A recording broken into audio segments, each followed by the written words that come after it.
June 2nd, 1992. Dear friend, did you have a senior prank? I'm guessing you probably did because my sister said it's a tradition at a lot of schools.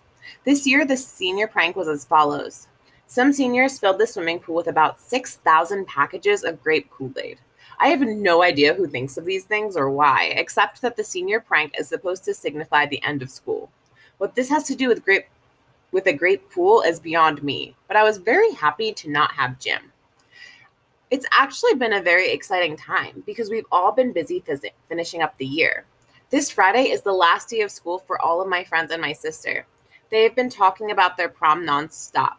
Even the people that think it's a joke, like Mary Elizabeth, can't stop talking about what a joke it is. It's all very fun to witness. So, by this time, everyone has finally figured out which schools he or she is going to next year. Patrick is going to the University of Washington because he wants to be near the music there. He says he thinks he wants to work for a record company someday. Maybe be a publicist or a person who finds new bands. Sam finally made her decision to leave early for the summer program at the college of her choice. I love that expression. College of my choice. Safety school is another favorite. The thing was that Sam got into two schools, the college of her choice and a safety school. She could have started at the safety school in the fall, but in order to go to the college of her choice, she had to do this special summer program just like my brother. That's right. The school is Penn State, which is so great because now I can visit my brother and Sam with one trip. I don't want to think about Sam leaving just yet, but I did wonder what would happen if she and my brother ever started dating, which is stupid because they're nothing alike and Sam is in love with Craig. I have to stop doing this.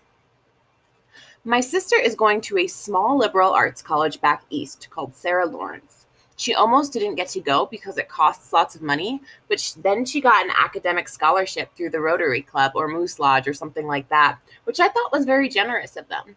My sister is going to be second in her class. I thought she might have been valedictorian, but she got a B when she was going through a tough time with her old boyfriend.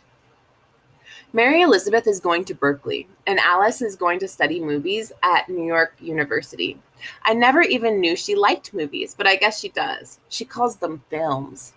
Incidentally, I finished The Fountainhead. It was a really great experience. It's strange to describe reading a book as a really great experience, but that's kind of how it felt. It was a different book from the others because it wasn't about being a kid. And it wasn't like The Stranger or Naked Lunch, even though I think it was philosophical in a way. But it wasn't like you really had to search for the philosophy. It was pretty straightforward, I thought. And the great part is that I took what the author wrote about and put it in terms of my own life. Maybe that's what being a filter means. I'm not sure. There was this one part where the main character, who is an architect, is sitting on a boat with his best friend, who is a newspaper tycoon. And the newspaper tycoon says that the architect is a very cold man. The architect replies that if the boat were sinking and there was only room in the lifeboat for one person, he would gladly give up his life for the newspaper tycoon. And then he says something like this: I would die for you, but I won't live for you. Something like that. I think the idea is that every person has to live his or her own life and make the choice to share it with other people. Maybe that is what makes people participate. I'm not really certain, but I don't know if I would mind living for Sam for a while. Then again, she wouldn't want me to, so maybe it's a lot friendlier than all that. I hope so, anyway.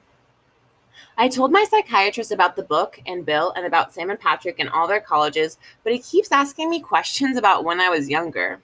The thing is, I feel that I'm just repeating the same memories, Sam. I don't know. He says it's important. I guess we'll have to see. I would write a little more today, but I have to learn my math formulas for the final on Thursday. Wish me luck. Love always, Charlie.